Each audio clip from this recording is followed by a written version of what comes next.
மொறுமொறுப்பான சுவையான பருப்பு வடை மசால் வடை செய்வதற்கு தேவையான பொருட்கள் மற்றும் செய்முறை இதோ. தேவையான பொருட்கள்: கடலை பருப்பு 1 கப், அதாவது 200 கிராம்.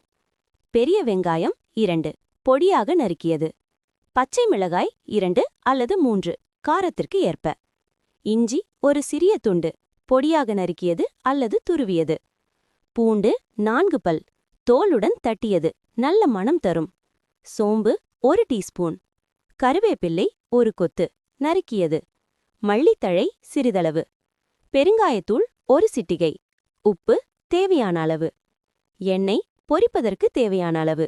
செய்முறை விளக்கம்: 1. பருப்பை ஊற வைத்தல்.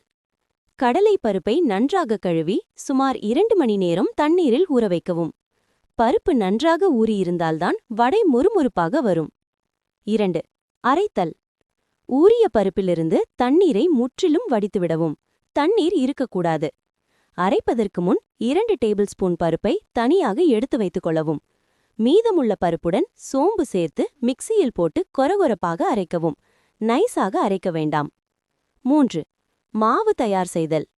அரைத்த மாவை ஒரு பாத்திரத்தில் மாற்றி அதனுடன் தனியாக எடுத்து வைத்த முழு பருப்பு, நறுக்கிய வெங்காயம், பச்சை மிளகாய், இஞ்சி, பூண்டு, கருவேப்பிள்ளை, மல்லித்தழை, பெருங்காயத்தூள் மற்றும் தேவையான அளவு உப்பு சேர்த்து நன்றாக பிசையவும். 4. வடை தட்டுதல். வாணலியில் எண்ணெயை காய வைக்கவும். எண்ணெய் காய்ந்ததும் பிசைந்து வைத்துள்ள மாவிலிருந்து சிறு உருண்டைகளை எடுத்து உள்ளங்கையில் வைத்து லேசாக தட்டி வடை வடிவம் கொடுக்கவும். 5. பொரித்தெடுத்தல். அடுப்பை மிதமான தீயில் வைத்து வடைகளை எண்ணெயிடவும். ஒரு பக்கம் சிவந்ததும் திருப்பி போடவும். 2 பக்கமும் பொன்னிறமாகவும் மொறுமொறுப்பாகவும் வரும் வரை வேக வைத்து எடுக்கவும்.